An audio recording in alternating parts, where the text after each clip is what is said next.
Hello everybody, welcome to the second session of fly tying videos. Today I'm going to be tying the hothead hare's ear. It's a pattern that people have embellished over the years. It's quite an old pattern.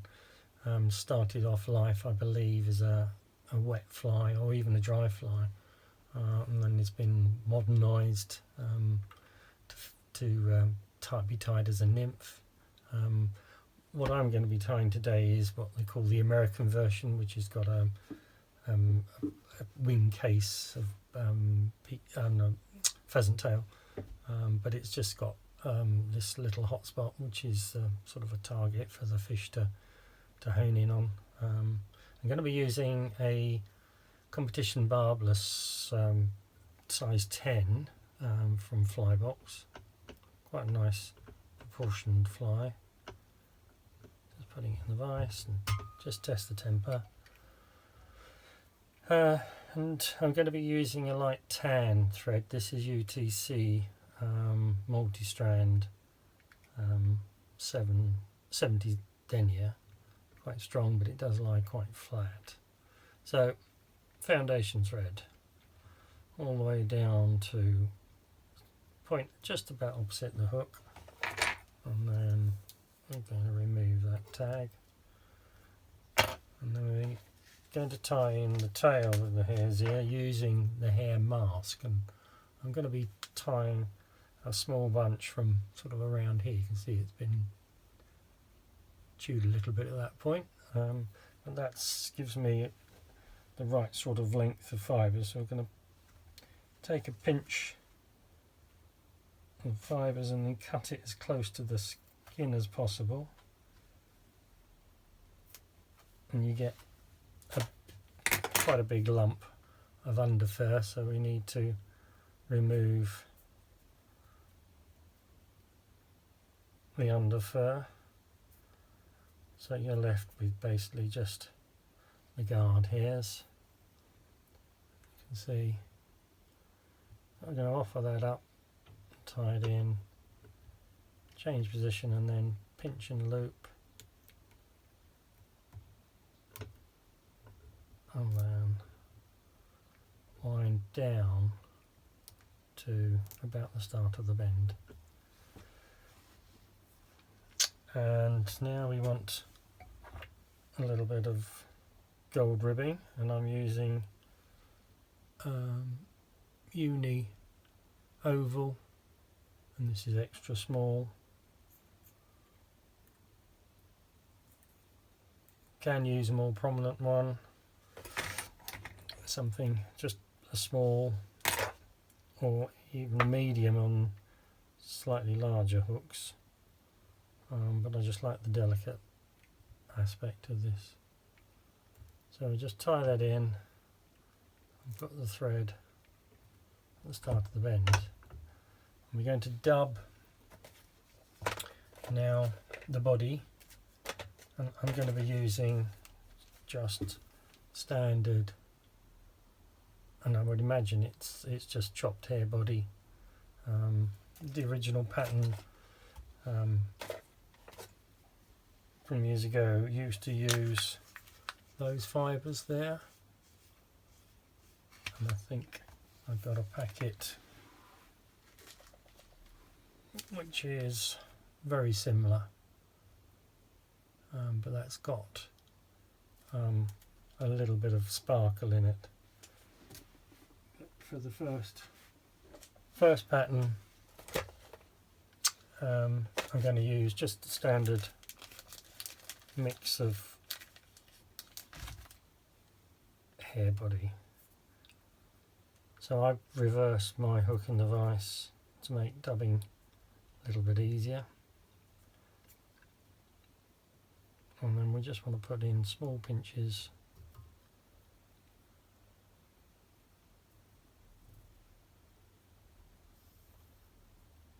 I've got very dry fingers, so you'll see that every now and again I just put a little bit of moisture on.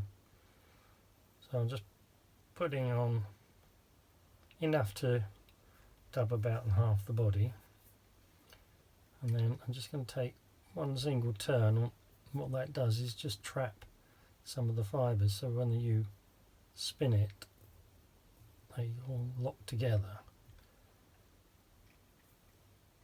So now I'm just going to wind a body. I'm going to be using my rotary vise for this, and I can control it fairly well. A little bit. I'm looking to go not much more than half the length of the shank, because we want to be putting the wing case and the thorax in, but still leave a little bit for the hot head. So I'm going to remove that. A couple of turns to lock that in, and then I'm going to park the thread, and then I'm going to wind the ribbing in opposite turns. Now you could, if you were using wire, it doesn't tie off as easily. This having a core of a synthetic material, it's quite soft.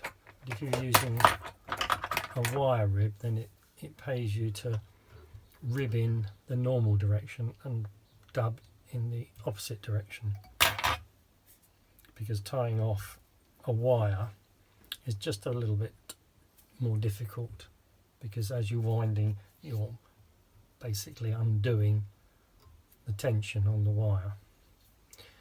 Okay, so we've got a fairly slim body there, and now I'm going to have the thorax cover, and I'm going to be using just a pheasant tail, and I want a slip about, I don't know, 5mm, about that sort of width. So I'm going to be tying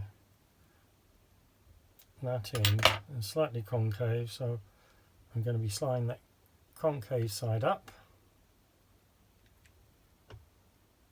so the good side is evident when you pull it over. So just twisting that into position, pull back a little bit, and then I'm just going to bind those down, and then bring the thread back, and then tie it up against the body, just making sure it sits over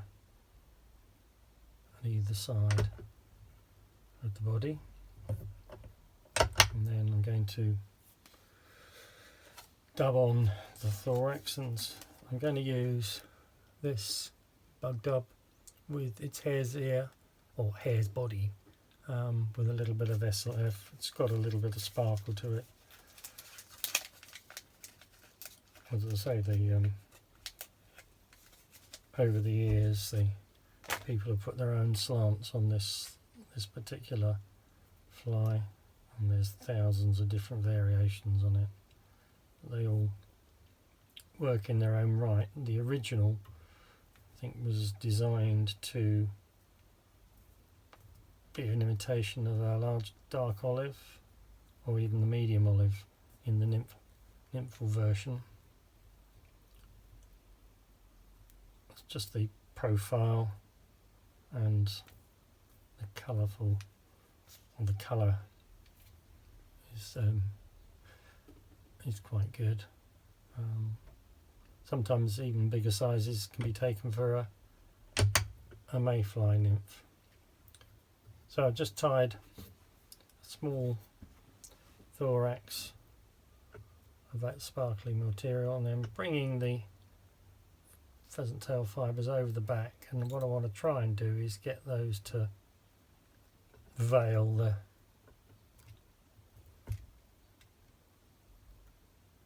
thorax.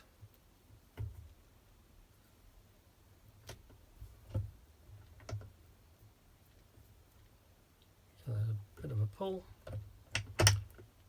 Fairly happy with that, so I'm just going to bind that down nice and tight, and then remove that.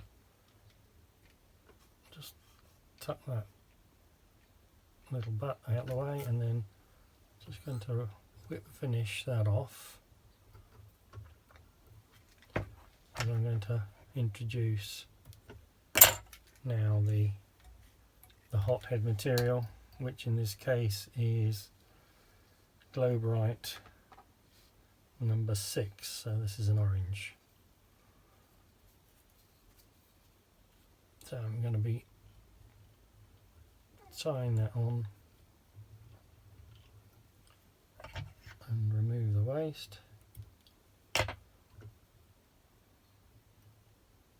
I'm just going to spin that up just so I can get a nice tight thread, so it doesn't split.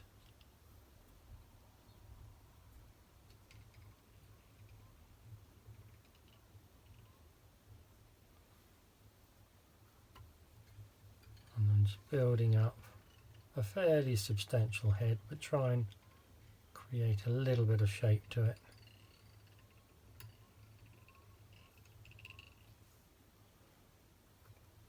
And then when you're satisfied with the size of that, I'm just going to whip finish.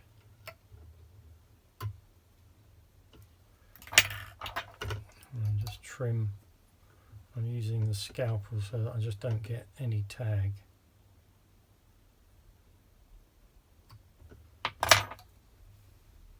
Okay.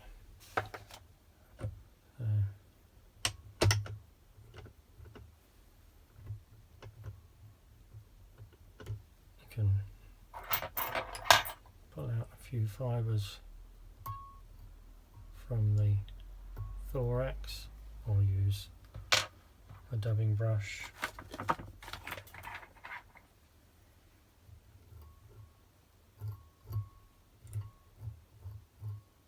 Just be a bit careful that you don't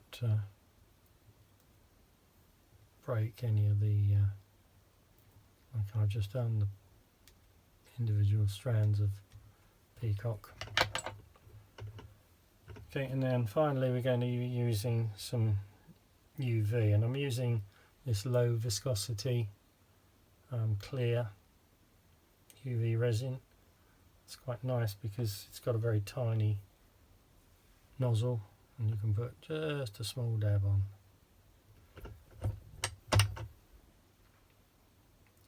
So just a small quantity going around, and then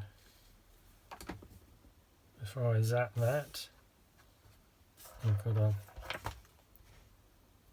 just an old bit of hackle, and I'm inserting the stalk into the eye and just pull that through, and that just removes any of the resin from the eye. There's nothing more infuriating than getting to wherever you're fishing and you can't tie the fly on because you've got left resin or varnish in the hook eye. So I'm now going to give that a zap.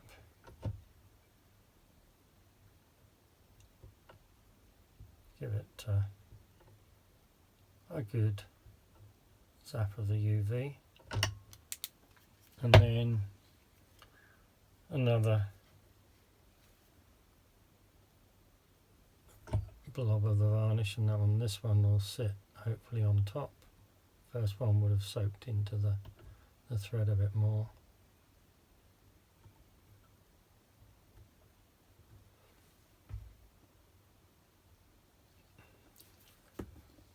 Again, with the hackle, just remove the surplus and then give it a good old zap.